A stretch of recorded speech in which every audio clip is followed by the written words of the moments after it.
I can vividly remember standing on my high school football field for marching band, the noise of the crowd, the sound of the concert F we'd tuned to. I remember going to the beach with my family, the smell of salt in the air, the burning sun on my skin. I think we remember in sensations more than we do in moments. We remember the parts that made us feel things, a song that reminds you of youth, a smell that comforts you, a taste that feels like home. I've been thinking a lot recently about those sensations, how intertwined those things are with specific times in my life. Memories built from feelings that don't tell stories but capture scenes. And the one that's been playing over and over in my head is of me sitting on the floor with my grandma, watching her mix noodles. The feelings of peace it brought, and how time stood still, as if that moment would never end.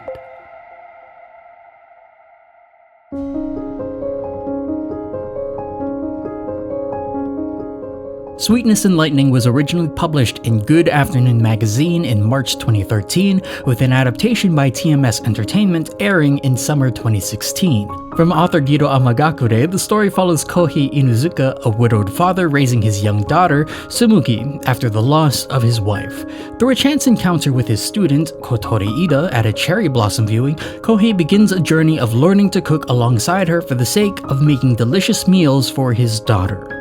This is a comfy little show, the kind that you put on for the saccharine sweetness, the story of a father and daughter and their daily life. It has no real stakes, the drama is grounded, and all in all, it's fairly predictable, each episode following a very similar formula to the last. You can take that as a bad thing, but to me, it's a feature, not a bug. The story knows exactly what it wants to accomplish, and it sticks with it all the way through. If you're not into slice of life, that's your warning, because this is about as slice of life as it gets.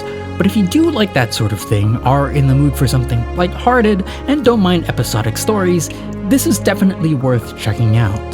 That isn't to say though that this story lacks substance. There's a difference between stakes and depth. Because while you can enjoy this show on a surface level, I think there's something here that's a bit harder to see at a glance. On face value, it's a show about a father and daughter learning to cook together, with a friend of course, and it's fine to just see it as that.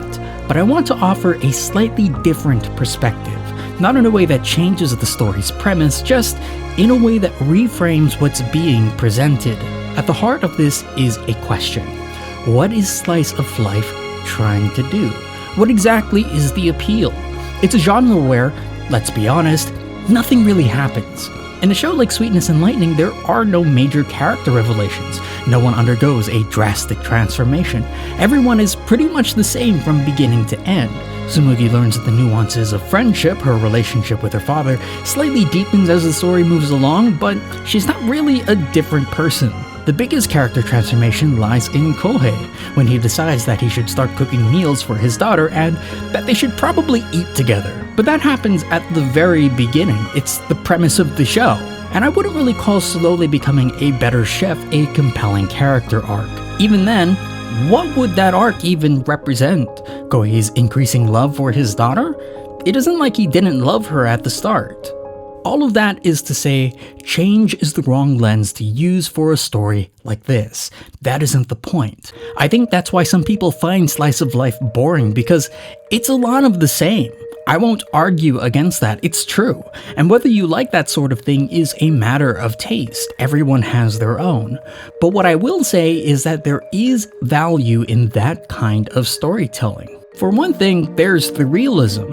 In life, very rarely do we experience things that drastically change our lives. In that way, Slice of Life is about finding meaning in the mundane. Kohei, Sumugi, and Kotori bond over cooking and shared meals. They find connection through their actions, meaning in something that would otherwise be taken for granted. It's a highlighting of subtle moments, their accumulation, and how that shapes us. It's a showcase of the things that make people who they are. But here's a distinction. Realism does not mean relatability, because unless you're a certain kind of person, these stories aren't actually all that relatable. They're hyper-specific. For a show like Sound Euphonium, yeah, I find that deeply relatable because of my background in band, to the point where it's a bit difficult for me to watch. But not everyone has that context going in. In fact, most people don't. And that's how it was for me going into Sweetness and Lightning. I straight up don't relate to Kohei and his life. I'm not a widower. I don't have a daughter to raise. I do not see myself in his situation. What shows like this ask us to do then is observe, to watch the characters and see how they react. Our empathy doesn't grow out of a shared experience. Instead, it comes from a shared process. I don't know what it's like to be in Kohei's shoes, but I can understand and recognize the shape of his grief, the loss of his wife, his struggles with raising Tsumugi. My empathy comes from getting to understand why he does what he does. To me, that's the real appeal of Slice of Life. It's in its distance and how that creates room for observation and reflection. The questions I ask myself when I watch a story like this are, what will the characters do in response to their situation? What can we infer about them when they act the way they do? In a sense, it's a story told through naturalistic observation, and I think that's a worthwhile way to present a narrative, because it challenges us to look beyond relatability, to find common ground with others, to empathize with experiences we may not have ourselves. Kohei and Tsumugi might not be just like me for real, but that doesn't make what they go through any less meaningful. It's that distance that I want to focus on though, because it has implications for how I interpret what the story is trying to do. I'm an outside observer to Kohei, Tsumugi, and Kotori's lives, watching from a distance. And when you look at the story through that lens, what it reveals to me is that this isn't a show about food, it's a show about memory. There's an episode when Kohei decides to cook a dry curry for Tsumugi using a recipe that his wife left behind. It isn't a particularly special dish, it isn't tied to an important moment in time, it's just something she used to make. And when they eat it, they don't experience anything life-changing, a ratatouille moment of revelation. It's just a meal like all the others they've had. The only difference is that it's accompanied by a memory. A shared one between a father and daughter of a loving wife and mother cutting onions in the kitchen.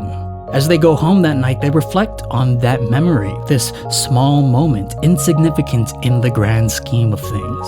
And upon reflection, both Kohei and Tsumugi acknowledge the subtle grief the memory brings them of a time gone by.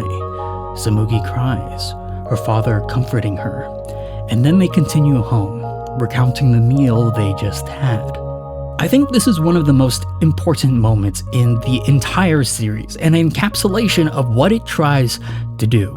I said the show is more about memory than it is food, and right here is the crux of that. Now, that might seem weird considering this is the only time in the show something like this happens. In fact, the other time the gang tries to recreate a dish, stewed ika and taro, Kohei and Tsumugi don't have this emotional reaction. There's a version of this show someone could make where, in each episode, Kohei tries to recreate a dish from his wife, each one tying back to a specific memory they share.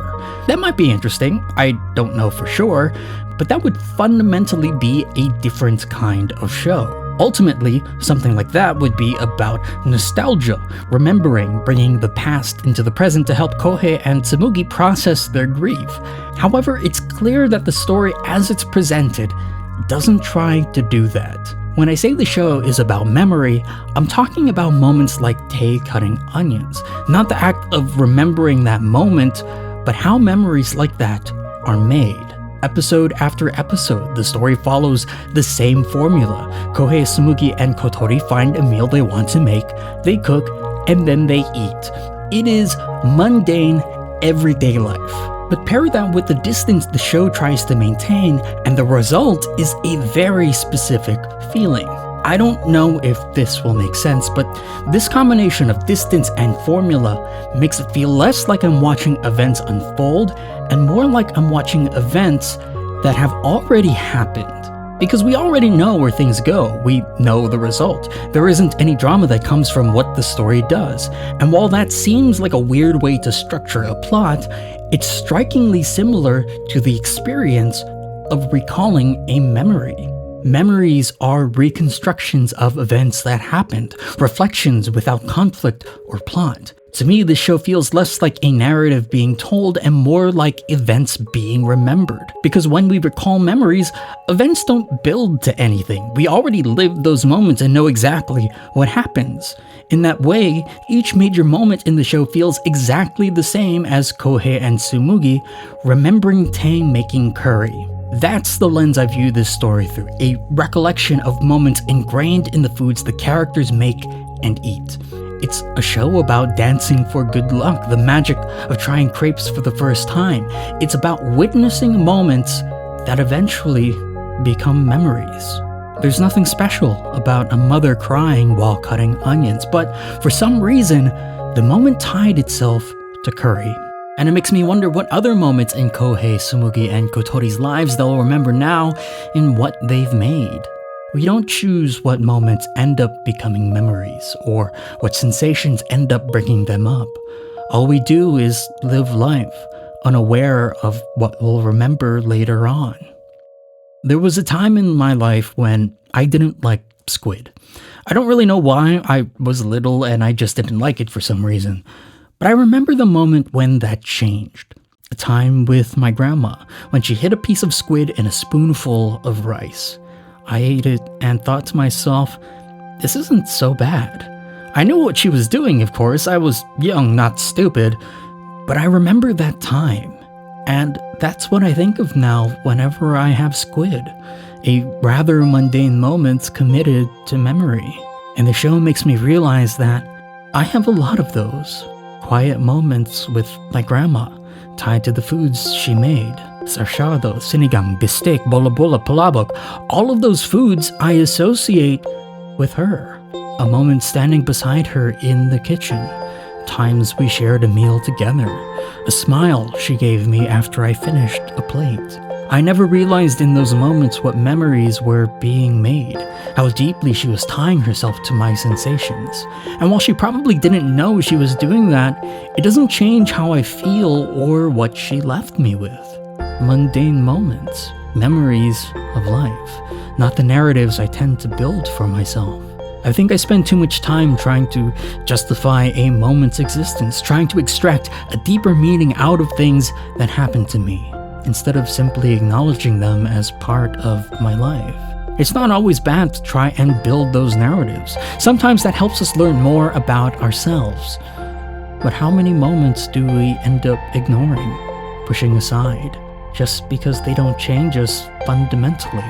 My grandma did change my life, that's undoubtedly true. But that isn't why I loved her. I loved her because she was there, and she loved me. She showed me that love in her care, her presence, in the foods we made together. Things I took for granted up until now. And that took far too long for me to see.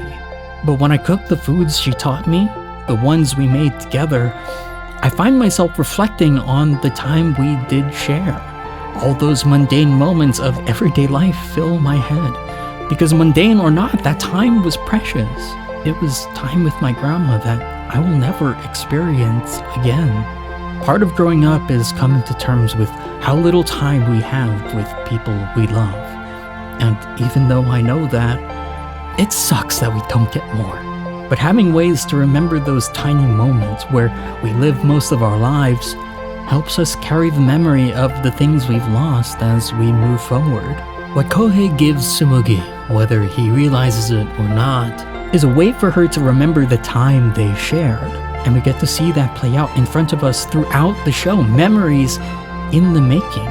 Food just happens to be the vehicle for that. I didn't realize how many memories food held for me, all the tiny little things I think about. And I didn't know how important those things were to me. It makes me wonder what memories my grandma thought of as she made food for me, and what moments were passed down from her grandparents to her. Simple moments, transcending generations, all held within the foods I love. And if I'm lucky enough to have a family of my own, I'll end up passing down those memories to them. The love and care my grandma had for me, all the time we shared, contained in the foods I'll make. And if that happens, it will create new memories, ones that will be passed down long after I'm gone. But in this moment, in the here and now, I know I was given a gift. The ability to remember simple moments, slices of life. I'll cherish those moments when they appear. I'll watch them play out from a distance, knowing I shared them with people I love. Something as simple as sitting on the floor, watching my grandma mix noodles. Insignificant in the grand scheme of things, but still filled with all the love and care a grandmother could give to a child she spent most of his childhood raising. It didn't change who I am, but that was never the point. All I knew was that I was there, we were there, and that's enough. A moment captured in a memory.